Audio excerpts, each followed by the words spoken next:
Bom dia, boa tarde ou boa noite. Meu nome é Camille, sou estudante de Direito do 4º período da UFPB e hoje eu vim conversar sobre o sistema carcerário feminino e a violação de direitos humanos. De antemão eu falo que as referências que eu usei para fazer esse trabalho estão aqui na descrição do vídeo, então qualquer dúvida, só consultá-las. Então, o primeiro passo que a gente tem que dar, ao discutir sobre esse assunto, acredito que seja a caracterização desse sistema prisional. Quem são essas mulheres? Quem são essas 42 mil pessoas que integram o sistema carcerário feminino brasileiro? Então, essas mulheres são, na sua maioria, pobres, jovens de 18 a 29 anos, negras, cerca de 62%, de baixa escolaridade, cerca de 66% dessas mulheres não chegaram nem a entrar no ensino médio.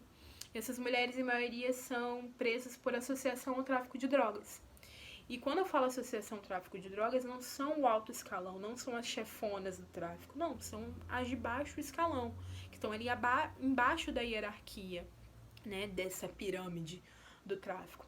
Então, essas mulheres entram na ilicitude a fim de fugir da miséria, da fome, a fim de conseguir sustentar os seus filhos, se sustentar e sustentar a sua família. Então, essas mulheres já vêm de um histórico de violação de direitos humanos do Estado, seja de maneira direta ou indireta. E essas mulheres saem dessa dura realidade e entram numa outra, às vezes, muito pior, que é a do sistema carcerário. Então, essas mulheres já começam a ter seus direitos violados, muitas vezes, no momento que entram na viatura. Raros, infelizmente, não são os relatos que falam dessas agressões, das violências físicas e psicológicas que essas mulheres, mesmo grávidas, recebem na viatura ou na delegacia. No livro da Nana Queiroz, Presas que Menstruam, como eu disse, raros não são esses casos. Essas mulheres grávidas, essas mulheres que às vezes nem entendiam por que estavam apanhando ou porque estavam sofrendo tanta tortura. Então, essas mulheres são julgadas ao serem condenadas ou esperarem um julgamento nesses edifícios prisionais que são pensados para homens, são feitos para homens e não respeitam as necessidades de gênero que nós precisamos. Então, essas mulheres entram aí, nesses edifícios que não tem estrutura, como a gente sabe, tanto os femininos quanto os masculinos não tem estrutura. São celas, são cadeias superlotadas, que não tem segurança alimentar, pouca comida muitas vezes estragada, com dejetos de animais. Também são mulheres que não têm conhecimento de a que pé anda o seu processo, elas realmente deveriam estar presas ali, ou se já cumpriram a sua pena. E são mulheres também que todos os dias têm a sua saúde violada. Então, eu falo da questão de saúde, eu insiro aí também a questão da higiene, porque muitas vezes absorventes para aquelas presas que menstruam são muito poucos.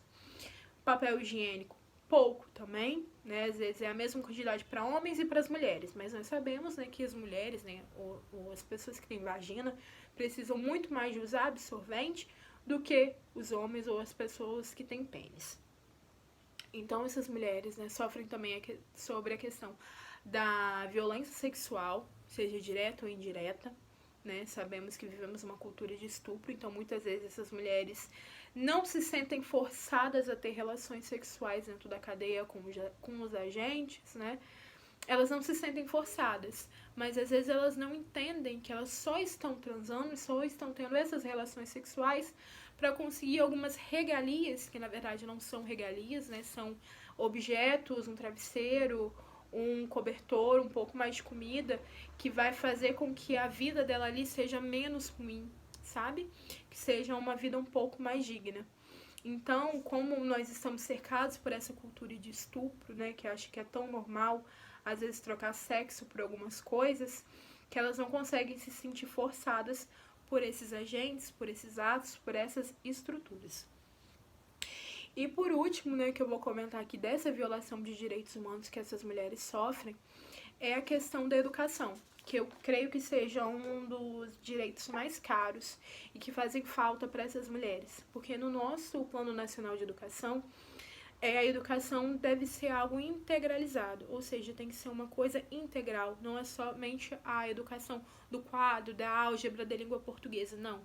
É uma educação transformadora. E ela tem um papel, principalmente para essas mulheres, né, para os apenados, de ressocialização. Mas não é isso que acontece. Porque lá dentro tem pouco incentivo, né? É um direito, sim, assegurado para as pessoas apenadas, mas lá dentro tem pouco incentivo, pouca estrutura, e principalmente, às vezes, essas mulheres não veem sentido. E por que aprender? Por que eu vou aprender se lá fora, quando eu sair, eu não vou ter direito de exercer a minha profissão? Porque lá fora, o que vai acontecer comigo vai ser muitas vezes pior do que aqui dentro. Então, essas mulheres não se sentem inclinadas a aprenderem uma profissão, não se sentem inclinadas a ver sentido naquilo que elas estão sendo propostas a aprender, sabe? Então, essas mulheres muitas vezes não têm necessidade, porque elas não veem a necessidade de aprender. Então, a gente consegue ver que cotidianamente essas mulheres, né, nesse sistema prisional, elas têm a morte do eu delas. É uma morte civilizatória, é uma morte que acaba com a essência, com a essência da mulher, e eu nem vou falar da questão de feminilidade, né, porque eu acredito que a questão é muito mais profunda, mas a questão de dignidade, de higiene, de atender às suas necessidades particulares. E eu acredito até que eu me arrisco a falar que aí a gente tem uma quebra do princípio da individualização da pena também. Porque essas mulheres são tratadas como homens, né? Homens que não têm a necessidade, né? Quando eu falo homens, eu falo no sujeito macho, né? Não tô falando necessariamente de homens trans, homens cis, mas aquela ideia de homem que a gente tem. Então, essas mulheres são tratadas assim, como se não tivessem essas necessidades. E adentrando um pouquinho na questão cis e trans, as mulheres trans também não têm a sua identidade respeitada, muitas vezes são jogadas em presídios masculinos, e homens trans, que deveriam estar nos presídios masculinos, continuam em prisões femininas, sendo que eles são homens, então não deveriam estar lá. Então, novamente, tem a morte civilizatória, tem a morte do eu dessas pessoas. Então, assim, é fundamental que essas mulheres conheçam os direitos dela, que essas mulheres consigam aprender integralmente quais são os direitos que ela tem, quais são os direitos que estão sendo violados dela. Mas eu acho muito importante também a gente ter sanção para o Estado e sanção também para os agentes que quebram, violam esses direitos.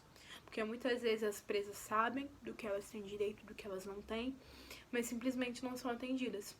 Porque esses agentes sabem que não vão dar nada para ele, então eles são muitas vezes acobertados, né, por seus superiores e são induzidos a continuar quebrando esses direitos humanos. Esses direitos que deveriam ser invioláveis e que estão lá nas cláusulas pétreas da nossa Constituição. Então, eu acho muito importante a gente falar sobre isso, eu acho muito importante a gente conversar cotidianamente e lutar por esses direitos, né, que foram tão caros, conquistados com tanta luta. E falar sobre o sistema prisional feminino brasileiro é muito importante porque a gente tem que dar voz a essas mulheres e principalmente conhecer essas mulheres, saber a individualização dela, saber quem são essas mulheres, quais são as necessidades, quem são essas mulheres que precisam de assistência do Estado. Então, deixo aqui o meu muito obrigado. Acho que eu consegui passar um pouco do que eu queria. Desculpa qualquer coisa e até a próxima.